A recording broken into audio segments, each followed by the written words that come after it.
Para la segunda prueba, que se llama la prueba cosmológica, o que Kant va a denominar la prueba cosmológica, vamos a partir de una experiencia indeterminada, es decir, de la experiencia de alguna existencia. Vamos a ver cuál es la diferencia con la primera, ¿verdad? Que es que el primer argumento, el argumento ontológico, es absolutamente a priori.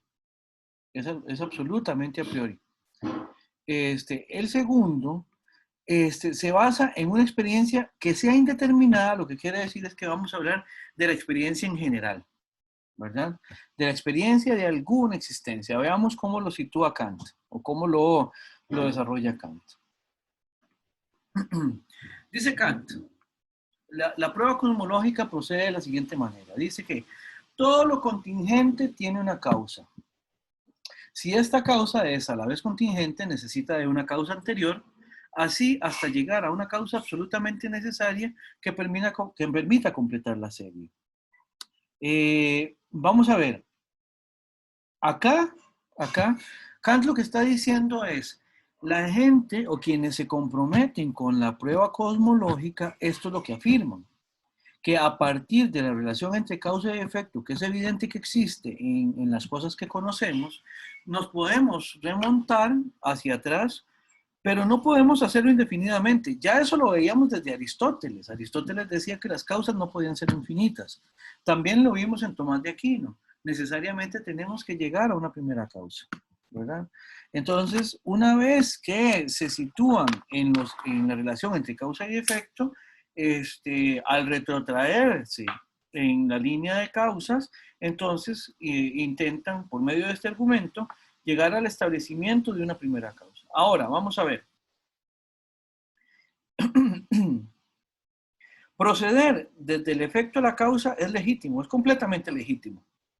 Se los voy a poner así. Si eso no fuera posible, no existiría la novela policíaca. ¿Ya? O sea, cuando Sherlock Holmes llega, a mí me gusta más el comisario Maigret, es mi personaje policíaco favorito, pero cuando llegan a una escena de crimen, a donde ha ocurrido algo, ellos lo que ven son una colección, es una colección de efectos. ¿Ya? Ok, vemos el cuerpo que quedó de una determinada manera, o se encontró un cadáver, o efectivamente falta algún objeto que fue sustraído, lo que quieran, ¿verdad? Y a partir de ahí empiezan a buscar indicios que de alguna manera dirijan hacia el conocimiento de dónde es que viene, de dónde es que viene el ocurrir de eso que estamos conociendo como el efecto de algo que lo causó, ¿verdad? Entonces, ir del efecto a la causa es algo completamente legítimo. En lógica eso se puede hacer, ¿verdad? Si tengo un efecto, yo puedo de ahí, entonces, retrotraerme hacia la causa, ¿verdad? La explicación, la prueba cosmológica se remonta en esta línea de los efectos a las causas. Pero el problema es necesitar esa primera causa. Ese primer eslabón es el problema que Kant ve acá. Y lo vamos a ver en qué sentido. De alguna manera, Descartes ya había mencionado un contenido que es importante para esta prueba. Y es que tiene que haber una proporcionalidad entre causa y efecto. O sea, no es posible o no se vale, por decirlo de alguna manera, que los efectos sean de una índole y que las causas sean de una índole completamente distinta. El punto es, yo puedo perfectamente y sin ningún reparo, ni lógico ni ontológico, retrotraerme de los efectos a las causas, siempre que los efectos y las causas sean del mismo tipo. Así yo voy remontándome de un efecto a una causa anterior y de esta a otra anterior y así sucesivamente. El asunto es, yo puedo seguir ahí indefinidamente. Y la experiencia o incluso el conocimiento que tenemos de lo que ocurre en el mundo, el problema es que tiene un límite, ¿verdad? Tiene un límite. Cuando ese límite ya lo tenemos que rebasar, por ejemplo, cuando tratamos de explicar lo que sucede al inicio, en el primer momento de la historia, digamos, de toda esta línea de causas, ahí entramos en un gran problema. ¿Por qué? Porque es evidente que eso va muchísimo más allá de la experiencia posible. El punto es que cuando tenemos que remontarnos hasta más allá de esa experiencia posible, como para tener que suponer que hay una primera causa, entonces simplemente abandonamos el tipo de causas y efectos que hemos venido recorriendo y nos situamos ahora en un tipo de causa que es distinta que la primera, que sobrepasa por completo la experiencia posible. Y dice Kant, ahí es donde vamos a ver problemas. Veamos cómo lo explica Kant, ¿verdad? El punto es este, ¿verdad? La causalidad solo sirve, en ese sentido, en el mundo sensible, ¿verdad? Y el problema es que el razonamiento de la prueba cosmológica nos pide, nos solicita que rebasemos esta línea de la experiencia posible, ¿verdad? O sea, ¿se acuerdan? A partir de la sensibilidad y el entendimiento, nosotros generamos la experiencia. Pero la primera causa está por fuera de la experiencia. Y siempre ha estado fuera de la experiencia. ¿Por qué? Porque esta relación que nosotros estamos remontando de los efectos a las causas opera según las cosas que nosotros podemos corroborar empíricamente. La primera causa es imposible corroborar empíricamente. Está por fuera de la experiencia posible. ¿Ven? Por eso es que les digo, se salta la barda esta prueba. ¿Y qué es lo que, y que además tiene la siguiente característica? La prueba cosmológica, una vez que nos sitúa en la primera causa, lo que nos dice es, bueno, y esta causa, obviamente, es necesaria para poder explicar el resto de la serie. Entonces, como esta causa es necesaria, estamos otra vez recurriendo al ser necesario que habíamos tenido originalmente en la prueba ontológica. ¿Por qué? Porque entonces decimos, bueno, esta causa es necesaria y por lo tanto, como es la causa necesaria, existe necesariamente. Tenemos otra vez aquí la noción de ser necesario y dice Kant otra vez, caemos otra vez en el argumento ontológico. Entonces, ven, la prueba cosmológica, podemos decirlo de alguna manera, podemos decirlo así, se remonta de las causas a los efectos. Después genera esto que puse acá como un salto explicativo, que es cuando nos situamos en la primera causa, nos salimos del tipo de funcionamiento de la relación entre causa y efecto que hemos venido remontando en la línea causal. Una vez que hacemos ese salto explicativo, nos remontamos de las cosas que ocurren en el mundo que nosotros conocemos por medio de la experiencia y nos situamos o llegamos y tratamos de tener acceso a una primera causa completamente necesaria. Y ahí nos hemos ido de la experiencia posible y llegamos al ser necesario, del cual no tenemos experiencia y por lo tanto caemos de nuevo al argumento ontológico. Entonces, la prueba cosmológica empieza cosmológica y termina ontológica, por decirlo de alguna manera. ¿Ya? ¿Qué es lo que pasa? Ya tenemos el problema de que remontar la experiencia posible es de suyo un problema argumental en la prueba cosmológica, ¿verdad? Y además, una vez que caemos en la parte ontológica, cuando lo que estamos es proponiendo una primera causa necesaria, o sea, un primer ser necesario, entonces heredamos las objeciones que también se le han hecho ya al argumento ontológico. Entonces, por un lado tiene problemas propios cuando hacemos este salto explicativo. Y además, una vez que hacemos el salto explicativo, quedamos en el ámbito completamente del argumento ontológico y pues ya sabemos cuál es la crítica que le hace Kant a este argumento. ¿Alguna pregunta con esta?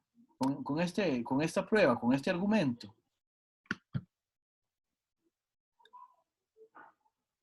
¿Está quedando claro? Sí, todo bien, profe. Tengo una duda. En este Adelante. momento Kant va a decir como Sí existe. ¿Que existe Dios o que no existe? Sí, sí. Porque hasta ahora está como tirando abajo las que habíamos visto. Entonces, bueno, está presentando los problemas de las ideas anteriores. Entonces quería saber si en algún momento le iba a proponer como la Eh, propia. no, no, Antonio. ¿Qué? No, Kant, ya se los dije al inicio, Kant es agnóstico. Kant lo que dice es, ninguna de las pruebas que se nos han presentado a propósito de la existencia de Dios es concluyente. Entonces, Kant lo que está diciendo es, ojo, Kant lo que está criticando acá y a lo que se está refiriendo es a los argumentos en relación con la existencia de Dios. La existencia de Dios queda todavía desconocida. Entonces, Kant lo que dice es, parece ser que por medios racionales, probar la existencia de Dios es inviable, independientemente de si existe o no. Ok, Sí, ok. Antonio. Ya. Sí, ok, sí, sí, sí. Y a partir de ahora, Antonio odia profundamente a Kant, tal vez. ¿Ya? Pero el punto es, ojo, Kant no está diciendo Dios no existe. Kant lo que está diciendo es, las pruebas que se argumentan o que se arguyen generalmente a propósito de la prueba de Dios no son eficientes. Eso es otra cosa. Tampoco está diciendo Dios sí existe, aunque las pruebas aunque las pruebas no sean suficientes. No, Kant, a propósito de la existencia, él suspende el juicio. Lo que está es afirmando cosas en relación con las pruebas que se han ofrecido sobre la existencia de Dios. ¿Ve la diferencia, Antonio? Sí, sí, sí, es interesante, pero bueno, sí, sigamos, sigamos. Ok, Todo bien, todo bien. perfecto. ¿Alguien con alguna pregunta hasta la prueba cosmológica? Ahora, bien, si por un lado la prueba ontológica Kant la diseña como para Anselmo y para Descartes, por ejemplo, la prueba cosmológica es evidente que la habíamos visto en Aristóteles, ¿verdad? Cuando Aristóteles dice que la serie no puede ser infinita, la serie de causas, y por lo tanto tiene que haber una primera causa, un primer motor que no movido, una primera causa no causada, ¿verdad? Que está en acto, perfectamente en acto. Y también la vimos en Tomás de Aquino, por ejemplo, la prueba en relación con la vía del movimiento, la vía también que tiene que ver con la causa eficiente, ¿verdad? También de alguna manera aquí esto se parece a la prueba que remite a la jerarquía de valores, ¿verdad? Entonces, aquí estamos viendo, digamos, los diferentes argumentos siendo criticados por Kant. Y habría que ver, ¿verdad? Si hay algún argumento que uno pueda escuchar por ahí que realmente no se pueda catalogar en uno de los tres tipos, tal como lo decía Kant. Ahora sí, nos queda la última, que es la prueba físico-teológica. Vamos a ver cómo nos va con esta. ¿Ya? Esta tal vez es una... A mí me gusta mucho esta también. Me gusta mucho todo lo que implica este tipo de prueba. Ahora, dice Kant, la prueba físico-teológica comienza por la experiencia determinada y por una peculiar condición de nuestro mundo sensible, ¿verdad? Y se eleva desde ella conforme a las leyes de la causalidad hasta la causa primera fuera del mundo, ¿verdad? Vamos a ver cómo procede según la explicación de Kant, ¿verdad? O sea, vamos a ver, cuando decimos que la prueba físico-teológica empieza por una cierta causalidad en el mundo y termina en el ser necesario, completamente a priori, entonces lo que decimos es que la prueba físico-teológica comienza desde lo a posteriori y termina en lo a priori, ¿verdad? Y en ese sentido también se parece a la prueba cosmológica, porque la prueba cosmológica inicia en lo a posteriori, aunque sea de manera general, pero empieza en lo a posteriori y termina en lo a priori. Puesto el ser necesario necesariamente es independiente de la experiencia, ¿verdad? Ahora, veamos. El punto es este. En la experiencia determinada, podemos decir o podemos ver cómo Kant sostiene que en esta prueba se recurre al hecho de que podemos explicar de alguna manera que el mundo tiene un cierto orden, ¿verdad? Un cierto orden. Por ejemplo, la noche sucede al día, las estaciones también se suceden en una regularidad. Ya esto lo habíamos visto en la quinta vía de Tomás de Aquino, ¿verdad? En relación con el orden del mundo. Partimos del hecho de que efectivamente ese orden está dado en el mundo, ¿verdad? De verdad está dado en el mundo. Ahora, el punto es este, ya lo habíamos visto en la quinta vía. El mundo, las cosas, no pueden ordenarse a sí mismas, no se dan el orden, porque para quienes sostienen esta prueba, un supuesto importante es que el orden solo lo puede aportar un ser inteligente. O sea, fuera de los seres inteligentes, el orden ni tiene sentido ni existe. Esto es casi como aquello de que le decían a uno en la escuela, que donde hay orden está Dios, ¿verdad? El punto es, el orden, las cosas no se lo dan a sí mismas. Por lo tanto, ese orden que tienen las cosas, ese orden según el cual las cosas operan, tiene que venirles dadas desde afuera. ¿Por qué? Porque las cosas que no tienen inteligencia no se organizan por ellas mismas de manera inteligente, de manera ordenada. Ahora el punto es que como necesitamos a una inteligencia que ordene, ¿verdad? Entonces, propondríamos en esta prueba, dice Kant, la existencia de un ser que se encargue de generar ese orden o de poner a las cosas en ese orden. Y este primer ordenador, en última instancia, es el que va a llamarse Dios. Entonces, se trata de probar la existencia de este primer ser como un ser ordenador. ¿Ya?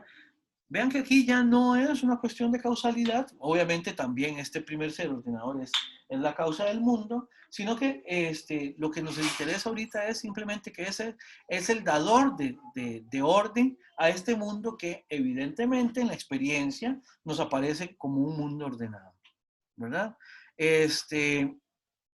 ¿Cuál es el problema que ve Kant en este argumento? ¿Verdad? Bueno, esto es todo lo que estamos diciendo, ¿verdad? Ok, este procedimiento analógico es importante.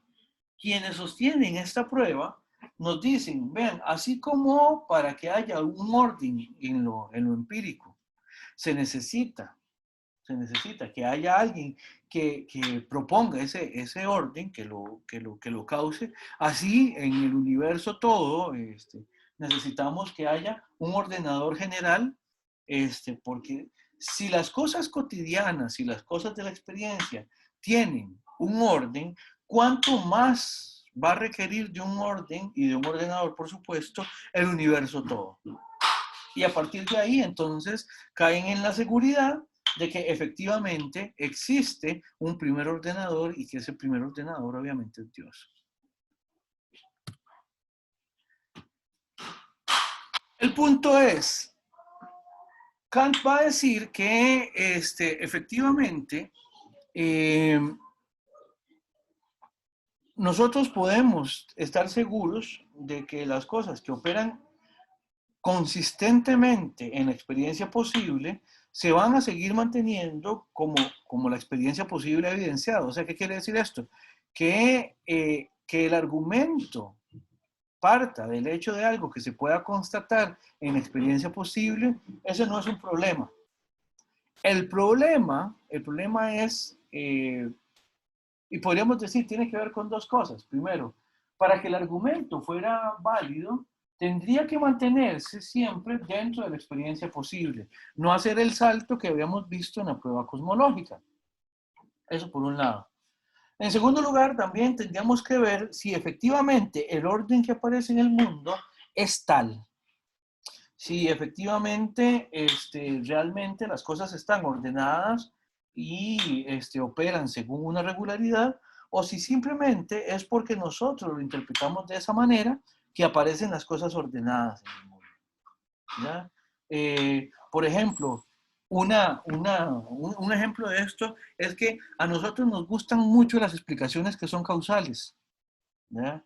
Por ejemplo, cuando decimos que tenemos ojos para ver, en lugar de decir que es precisamente por cómo hemos evolucionado, que a partir del aparato visual que generamos es que vemos de la manera en que vemos.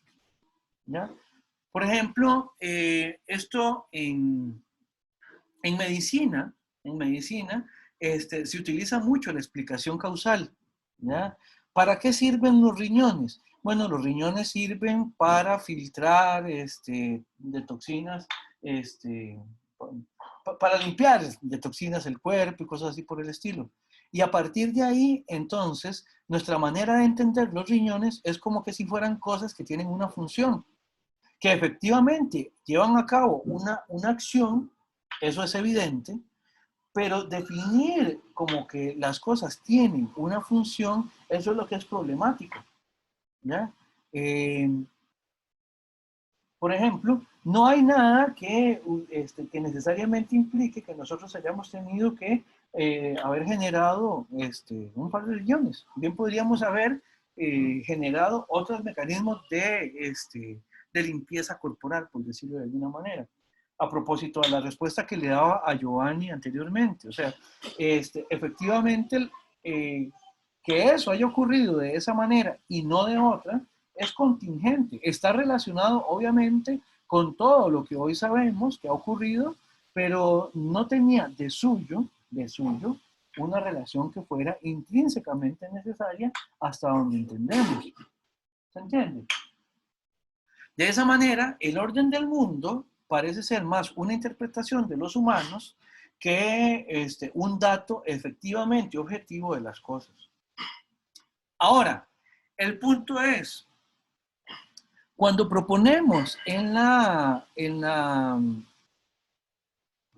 argumentación de la prueba físico-teológica que hay un ordenador, tenemos un problema, y es que en la explicación que estamos tratando de hacer para llegar a la existencia de Dios, estamos agregando el hecho de que efectivamente tiene que existir un ordenador. Y eso lo suponemos, ya que hay un orden en el mundo, tiene que haber un ordenador, y después decimos, y este ordenador lo vamos a identificar con Dios. Y el problema que tenemos aquí es lo que en lógica se llama una petición de principio. ¿Por qué? Porque estamos tratando de llegar a la prueba de que Dios existe, pero de alguna manera cuando introducimos al ordenador, a ese ser que ordena en la explicación, y después lo identificamos, realmente lo que hicimos fue una trampa, que consiste en que agregamos en la explicación como premisa a un ser que consideramos existente, en tanto que ordena, en tanto que aporta un orden a las cosas, y después decimos que a partir de ahí es que podemos colegir que ese ser que está ahí existe y por lo tanto Dios existe. Estamos introduciendo lo que queremos probar dentro de las premisas con las que lo estamos tratando de probar. Y eso es lógicamente inadecuado. Ahora, el punto es, de nuevo, ese ordenador es necesario.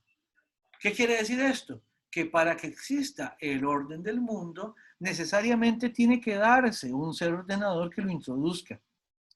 Y otra vez, volvemos a la noción de un ser necesario y otra vez, de nuevo, hacemos el salto que va de lo empírico a lo a priori, y otra vez, por lo tanto, caemos en el argumento ontológico. Y con esto también heredamos los problemas que ya habíamos visto en el argumento ontológico. No sé si tienen alguna pregunta sobre la prueba físico-teológica. Esto es lo que todavía hoy en día se llama el argumento del diseño inteligente. No sé si lo habrán escuchado por ahí. Generalmente es argumentado por las personas que suscriben lo que se llama creacionismo, que es básicamente la propuesta explicativa desde la creencia religiosa de que hay un primer ser que es creador del mundo.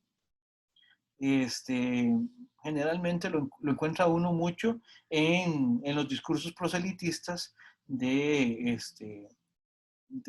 especialmente de personas creyentes. No sé si a ustedes les habrá tocado alguna vez escuchar este argumento. A mí me tocó en algún momento escuchárselo, por ejemplo, a testigos de Jehová que llegaban a hablar a la casa. ¿Ya? Es muy recurrente este argumento en ese ámbito religioso, generalmente. No sé, ¿alguna pregunta? ¿Algún comentario? Todo queda clarísimo, no hay dudas. Bien, Todo para ir, claro, profe. ok, perfecto. Entonces, para ir cerrando y nada más para terminar de contestarle a Antonio, en ningún momento Kant afirma que Dios no exista, sino que dice que los recursos mediante los cuales tratamos de probar su existencia serán siempre insuficientes o son insuficientes y pueden ser, se pueden reconocer en alguna de estas tres argumentaciones que acaba de desplegar explicativamente en la crítica de la razón pura. Perfecto. Jacob, vos decís que tenés una pregunta de esta diapositiva. ¿Cuál sería? ¿Cuál sería la duda?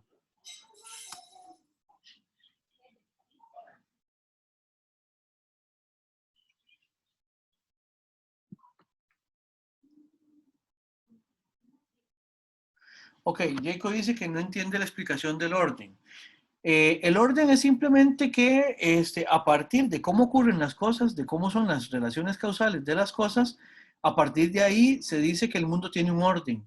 Y bueno, y ahí se despliega la explicación, en el sentido de que se entiende que el mundo está organizado de una manera que no podría venir del mundo mismo. Y a partir de ahí entonces se argumenta la existencia de Dios como aquel que le da el orden al mundo. ¿Mejor, Jacob? Perfecto. Giovanni, tenés la mano levantada. Sí, bueno, David, usted decía decía Kant, que cualquiera de los argumentos, o al menos al tiempo de él, se podía eh, simplificar o remitir a alguno de estos tres. Sí. A otro, digamos, porque digamos, aquí a final de cuentas, sí, el que mandaría entonces sería el primero, el ontológico. Pero no hay otra forma, digamos, que se haya propuesto que eventualmente, no se remita de otra forma que no sea el ontológico. O sea, porque sería el único, entonces. Sería el último, porque realmente, porque es que los otros dos en última instancia remiten a ese. Ajá, por Eh, eso. sí, pero operan distinto, eso sí, por eso son tres argumentos distintos. Mira, Giovanni, yo he tratado de encontrar, digamos, algún otro tipo de... A mí, digamos, pues puña, ya tartamudeé tanto. El punto es, a mí Kant me parece que esa explicación de que los argumentos que tratan de probar la existencia de Dios se pueden catalogar en alguno de estos tres tipos, vieras que a mí me parece que tiene razón. O sea, yo no he encontrado en que yo no lo haya hecho no significa absolutamente nada. Pero yo creo que sí, sí, como que sí tiene razón, de que como que los argumentos son como estos tres tipos. Yo no me he encontrado algún otro tipo de argumento que no pudiera clasificarse en alguno de estos. Ahora, si se encontrara, pues simplemente ya se falsea Kant y seguimos adelante. Pero yo creo que tiene algo creo que a mí me parece persuasivo, al respecto al menos de esa catalogación. Ya, porque entonces, a final de cuentas, digamos, en cuanto se refiere al ontológico, digamos, estaría como muy ligado, no sé si es a conveniencia de él, pero estaría muy ligado, la forma en que se opone a él está muy ligado al sistema de él, digamos. O sea, si usted toma como cierto, como como verdadero o como suficientemente acertado el sistema de él en todas estas cosas de lo que está más allá de la experiencia y esto, de ahí, de, sí, ¿verdad? Digamos, es como un poco persuasiva, como dice usted. Sí. No sé si tiene que ver con eso.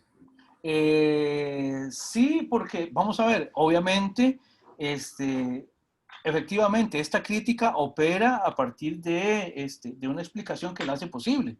O sea, Kant no va a cambiar los supuestos que ha venido trabajando en todo el texto de la crítica de la razón pura, sino que más bien los pone ahorita a operar en relación con un tema específico, que es cómo es, cómo es que surge, digamos, la posibilidad o cómo es que la gente habla de una posibilidad de probar la existencia de Dios. Recordá, Giovanni, también que en el primer párrafo del primer prólogo, Kant lo que nos dice es que hay ciertos contenidos que a los seres humanos les aparecen consistentemente, parece ser que siempre han estado por ahí y que tenemos que explicar de dónde vienen. Uno de ellos es el concepto de Dios, que parece ser que lo hace posible la razón como facultad, del cual no tenemos experiencia, pero que parece que es recurrente en lo humano. Yo les contaba que efectivamente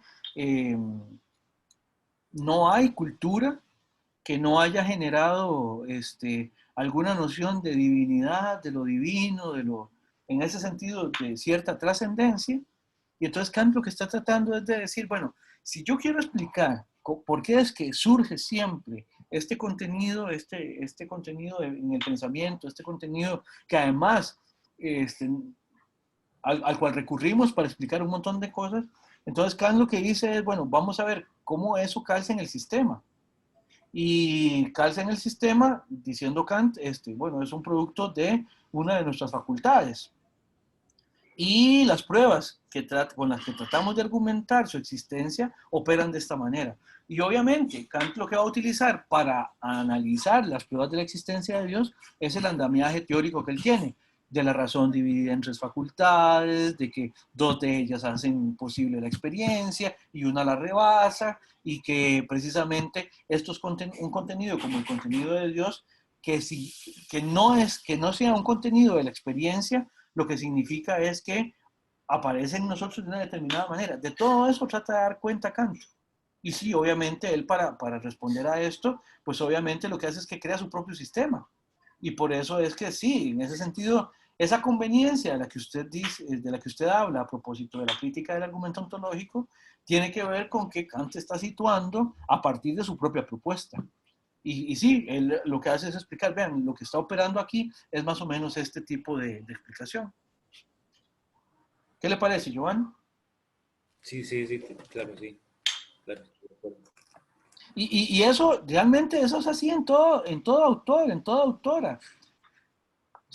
Parte de ciertas, bueno, vamos a ver, su propuesta va a partir de ciertos principios generales que la hacen operativa a la propuesta.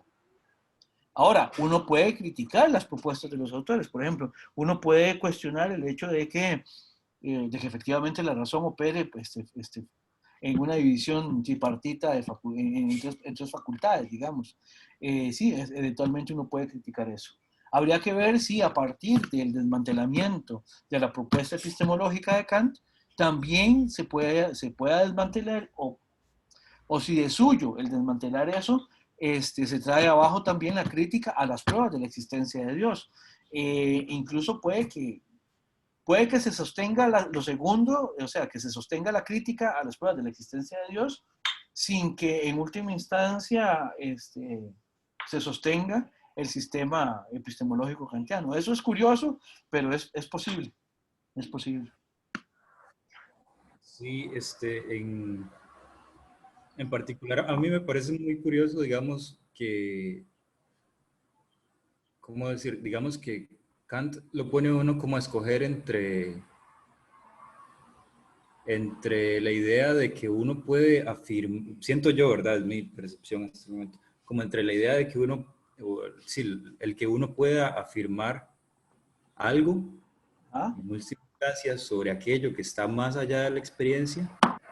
Pueden escoger entre eso y, y justamente es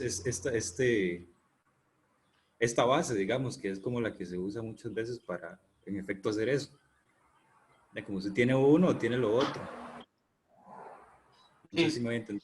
sí, Y sí, lo que sí. me gustó un poco es que al final de cuentas es como, bueno, sobre estas cosas que están más allá no podemos decir mucho, pero de igual forma, el sistema de él, digamos, está diciendo algo sobre estas cosas. No sé si me explico. O sea, está usando, por ejemplo, un cierto orden en su argumentación, por ejemplo, un orden que hasta cierto punto es causal, en tanto que ciertas partes, digamos, condicionan el resto de lo que él dice, Sí. ¿verdad?